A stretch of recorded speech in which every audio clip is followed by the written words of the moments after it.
You think the worst pain is being betrayed? It's not. The real agony is squeezing lips that just touched another man holding a body that no longer belongs to you and not even knowing it. Many men convince themselves hurt a stance. It's just stress or age or routine. But the truth is harsher. Women rarely confess, yet they always reveal. And if you miss the signals, you become a quiet accomplice of your own humiliation. That's why today, I'm about to reveal 8 signs that give away a woman who just slept with someone else. Signs most men ignore until it's too late. And the last one, it's the nail in the coffin. The one she can't hide, no matter how hard she tries. Before I walk you through these 8 signs, take a second to subscribe and hit like and let me know in the comments what city you're watching from.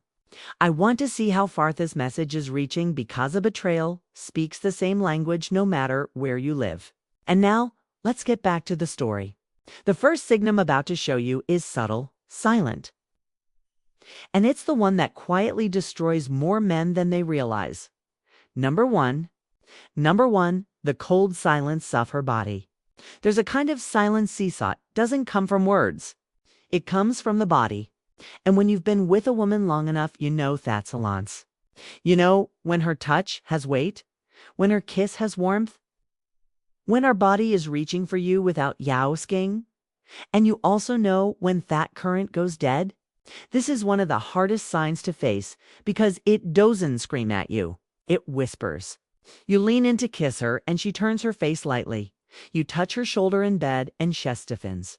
Instead of melting, she says she's tired, but her body isn't heavy with exhaustion. It's heavy with indifference. That difference matters best. Tiredness recovers with sleep. Indifference doesn't. Here's the truth. Most men don't want to admit when a woman has been fulfilled by Sumi and Eels. She doesn't come back to ya hungry. She comes back satisfied. And satisfaction leaves no space for you. Imagine trying to light a fire that's already burned itself out. No matter how many matches you strike, the wood stays cold. That's what it feels like when her body has already given itself elsewhere. The mistake men make here is denial. You'll tell yourself it's just stress or it's age or this is just what happens in long relationships. No. Attraction doesn't die of old age. It dies when it moves to another source. If she used to pull you close after a work bet now rolls away. That's not routine. It's a signal. So what do you do with this knowledge? You don't beg. You don't push harder. You observe. You test. Instead of chasing, pull back. Watch if distance shrinks on its own or if it widens even further. A woman who still desires you will eventually reach out again. A woman who's given herself away will let the silence deepen. Your job isn't to force her body to respond. Your job is to recognize when the response is gony. The shift is painful. Yes, but it's also liberating because once you stop lying to yourself, you stop wasting orgy on a flame that someone else already put out. And here's the problem. If the body doesn't speak to you anymore, don't think the truth will hide because if her skin has gone silent, her habits will start screaming. If you don't see it in her touch, you'll smell it in her rituals. Number two, the cleansing ritual. When a woman has been intimate with another man, she doesn't walk through your door carrying the scent of betrayal. She walks in smelling fresh, too fresh, a new perfume that wasn't there before. A shower that lasted longer than usual. Clothes changed for no reason. Underwear swapped in a way that doesn't match the rest of the day. On the surface, it looks like elf care. In reality, it's a cover-up. This is what I call the ur-raising ritual. She's not just cleaning her body. She's trying to clean her conscience. And most men miss it because they want to. You tell yourself she just likes to feel fresh or she's trying a new scent. That's how you gaslight yourself because you don't want to foresee darker possibility that she's moving the traces of someone else before you notice. Here's how it works. A woman knows her body, tells stories. Skin holds on to smells. Hair carries traces. Clothes remember contact. So she scrubs. She sprays. She hides the evidence under lavender and soap. And the irony is that the more she tries to erase, the louder it becomes. That sudden obsession with hygiene isn't a random act. It's a pattern. Let me be clear. This doesn't mean every shower equals betrayal. That's not the point. The point is change. If she never caressed Mac about rushing to the bathroom after work, but suddenly does. If she's suddenly guarding her laundry like it's classified, you pay attention. Psychology isn't about absolutes. It's about shifts. It's about noticing what no longer fits the rhythm of who she was with you. So, what's the move? Stop excusing the inexcusable. Don't laugh it off. Don't pat yourself on the back thinking, at least she's taking care of herself. No, observe. Connect the dots if this ritual repeats. If it always comes with that too perfect smile, afterward you know what's going on. The mistake men make is ignoring their nose and their gut. You smell the perfume, but you call it fragrance instead of deception. You notice theaverculiness, but you label it personal growth. That's how you become an accomplice to your own replacement. The solution is awareness. When the pattern shows up, you don't confront with rage. You acknowledge with clarity. You don't need to accuse. You need to see. Because once you see it, you can't unsee it. And that clarity changes how you show up. But here's the thing. Hygiene is just the surface. Underneath game goes deeper because when Herbity is clean, she still has to deal with her emotions and guilt has a way off spilling out sideways. Number three, the blame game. Unjustified irritation.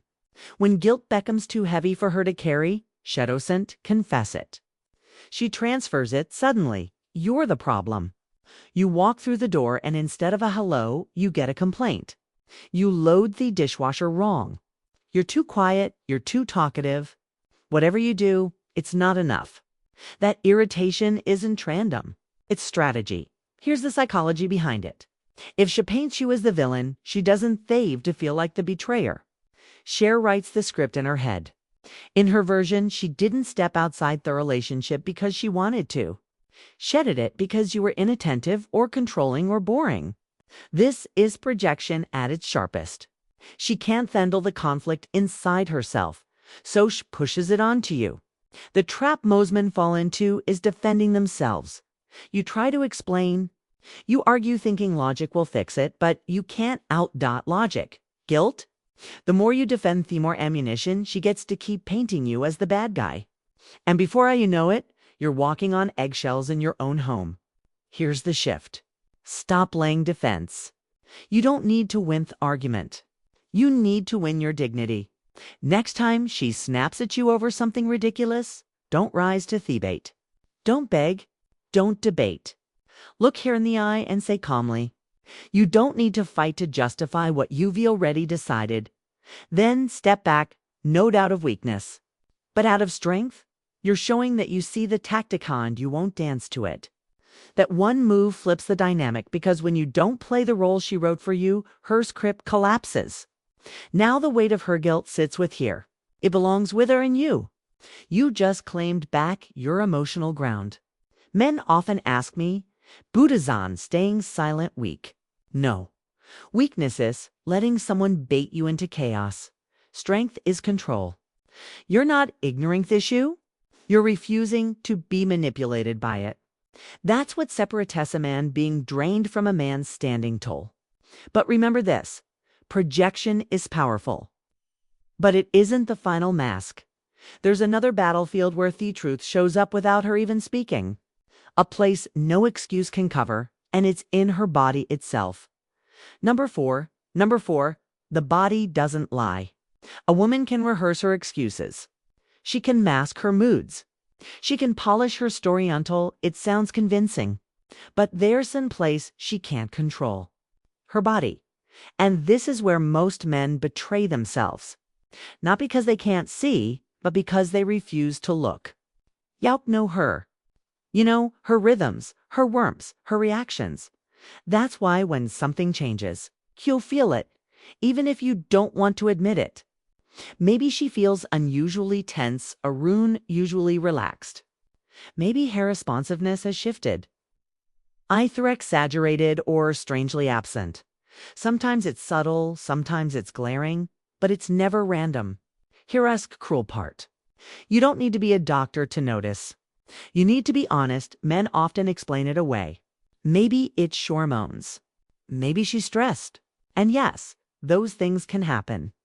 But when that shift is sudden, when it doesn't fit the usual pattern, you owe it to yourself to pay attention. Because ignoring what your senses already picked up is the fastest way to humiliate yourself. The mistake is thinking that by pretending it's fine, you're saving the relationship. You're not. You're just postponing the collapse. A body that has been with another man carries an imprint. Not always visible, but always felt. And when you sense it, but you'll force yourself to stay quiet, you're lying to yourself more than she's lying to you. So what do? First, stop running from your intuition. If something fair eels off, don't shove it down. Let yourself register it. Second, stop overcompensating. Men often respond by trying harder. More affection, more patience, more effort in bed, as if more giving will fix what's already been taken. It won't. You don't win desire back by throwing effort at it. You win by recognizing when it's gone. Here's a practical step. Instead of chasing her body, step into clarity. If intimacy feels wrong, scale back and observe. Don't accuse. Don't interrogate. Just notice how consistent change is. That awareness is your shield.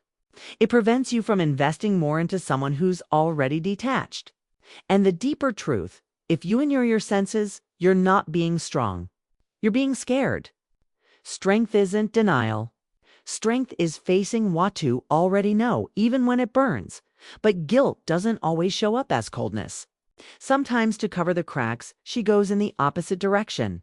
She turns warm, affectionate, even tender in a way that feels almost too good to be true. And that's exactly what it is. Number 5. Excessive eye affection. The theater of guilt. No every betrayal looks cold.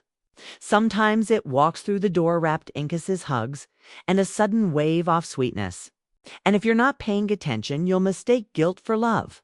This is one of the cruelest tricks because it plays directly on your hope.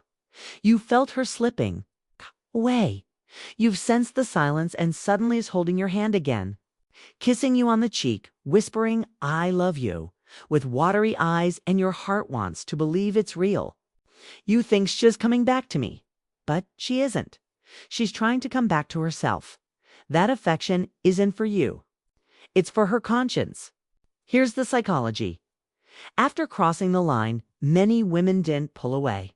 They pull closer. Not because they've rediscovered their desire, but because they need to silence that guilt. Touching you, cooking for you, saying nice words. It's all part of the act. The act isn't to keep Yao happy. It's to keep her from drowning in self-disgust. The mistake men make is treating this affection like a second chance. You drop your guard. You stop observing. You breathe out in relief, and that's when you lose all leverage. You become the comfort toy. The safe space she clings to while her passion burns somewhere else. You end up hold your guilt, not her love. So what's theme of? Learn to test the source. Ask yourself, does this affection come with consistency or only in waves after unexplained absences?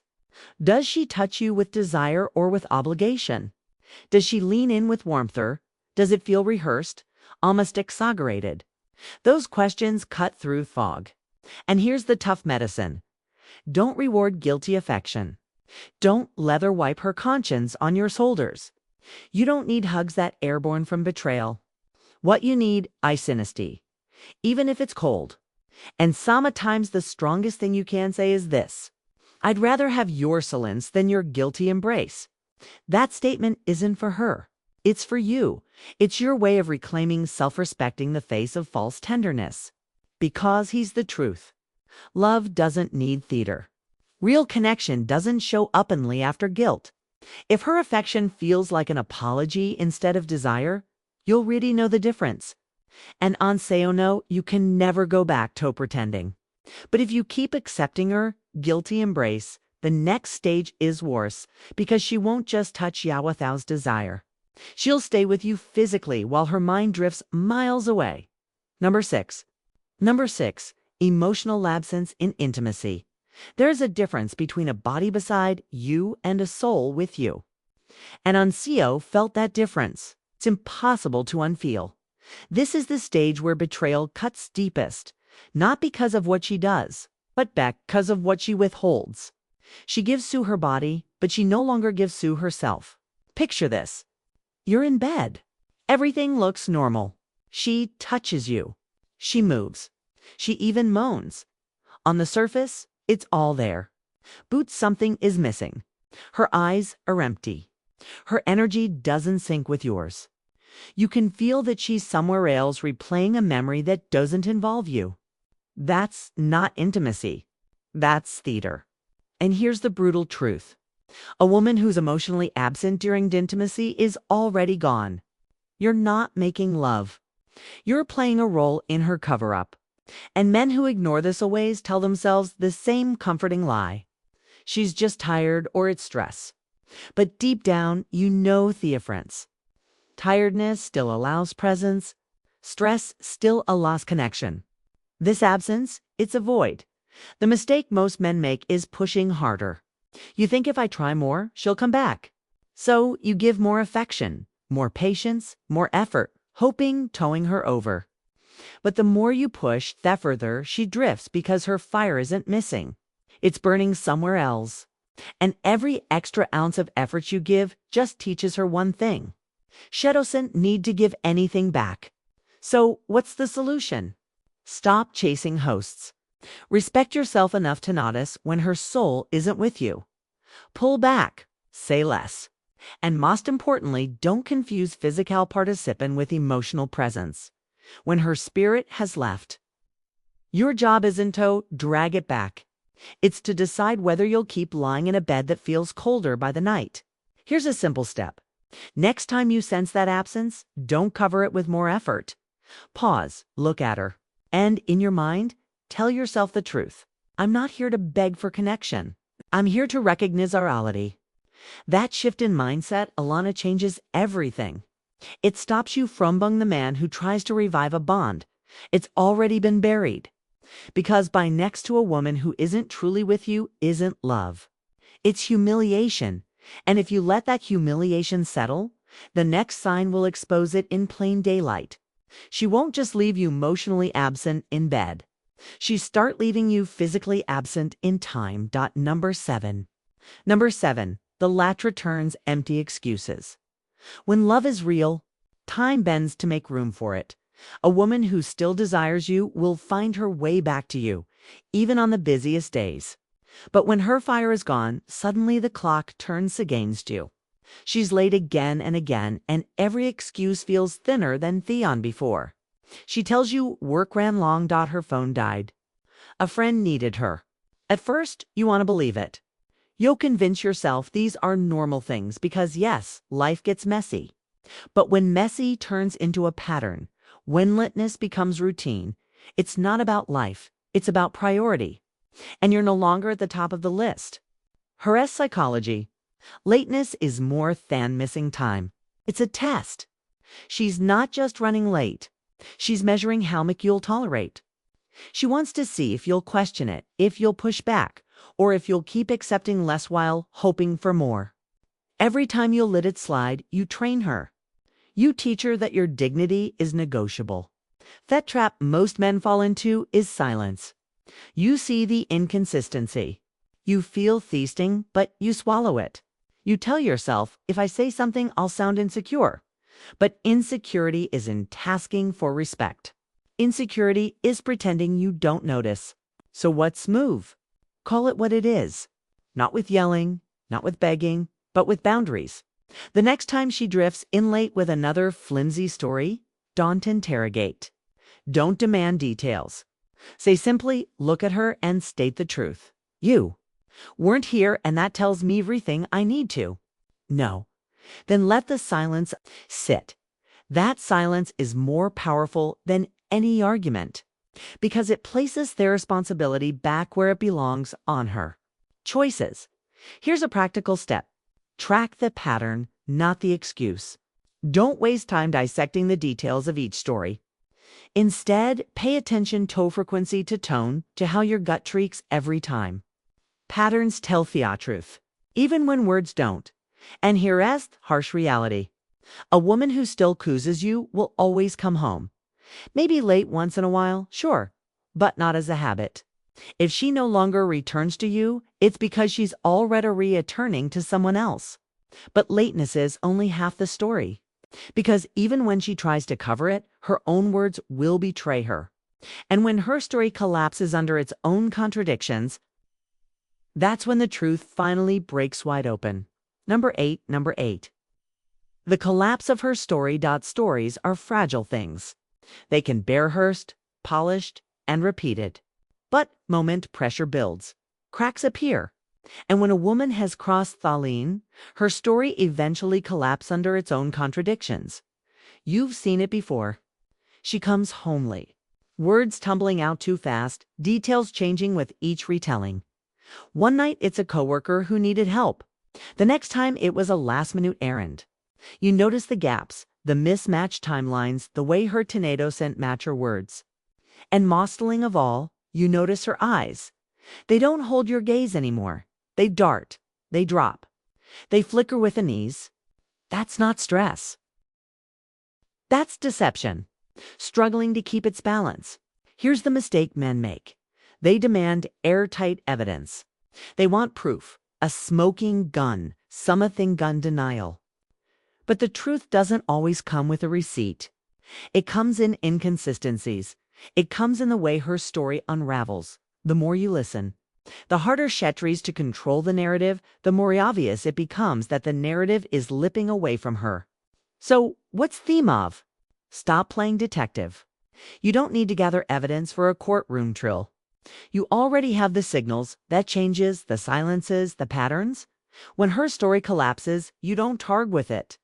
You step out of it. You didn't beg her to make it make sense. You didn't yell for confessions. You simply decide, I don't believe you, and I don't need to anymore. That's not an accusation. That's a boundary. And here's the empowering shift. Once you've stopped demanding explanations, you reclaim your power. You stop being the man chasing clarity from someone who thrives in confusion. You become the man who zids the line. And the line is simple: respect or nothing. Practical step. Practice quiet recognition. The next time her story starts wobbling, don't fill the silence with questions. Let it fall. Don't rescue her from it of her own contradictions. That silence is your ally. It exposes what words are trying to hide. And understand this: you don't need to scream cheater to regain your dignity. All you need is clarity and the courage to act on it. Because when her story collapses, the truth is no longer thy sue. The only issue left is your decision. Will you keep lying to yourself, or will you stand up for the man you know you are? And that's Stephanol cut. Because after seeing a late signs, the real question isn't whether she betrayed you. The real question is whether you'll betray yourself by staying blind. Conclusion: you've just heard the 8 signs. And let's be clear, this isn't about turning you into a paranoid detective snooping around for every tiny detail. It's about opening your eyes so you stop betraying yourself. Because the harshest betrayal isn't what she does in secret. It's what you allow yourself to ignore in plain sight. The goal here was never to catch her red-handed. The goal is to reclaim your dignity, your boundaries, and your power as Emmanuel refuses to settle for less than he deserves. That's why these signs matter. They aren't just clues of infidelity, they're warnings. Warnings that something is off, something needs to be addressed. And that ignoring it willingly costs you more of your self-respect. Now, here's the truth. Most men miss. Not every sign means betrayal is guaranteed. Sometimes distance comes from stress, exhaustion, or years of poor communication. And that's why your job isn't to accuse. It's to test, to observe, and to confront the real directly. If there's room to repair, your pair. You have the conversation. You set the boundaries. You fight for connection. But if the evidence stacks up, if every sign confirms what your gut already knows, then the most masculine thing you can do is walk away with your dignity intact. because love is never worth trading your self-respect. So here's my challenge to you. Pick a situation in your life where you've owned instincts. It could be her sudden coldness, her constant irritation, or her stories that never quite add up. Don't push it aside this time. Face it. Decide whether it's a problem you can solve with her or whether it's the end of the line. Either way, the decision belongs to you, not to her lies, not to your fears. Before you go, hit subscribe, tap like, and share this video with a man who still refuses to see what's right in front of him. And in the comments, I want you to share our story. Have you ever noticed one of these signs? How did you handle it? Because your story might be the one that wakes up another man before it's too late. This isn't the end of your journey. It's the beginning of taking back what was always yours. Your self, respect, your clarity, and your freedom to choose love without ever losing.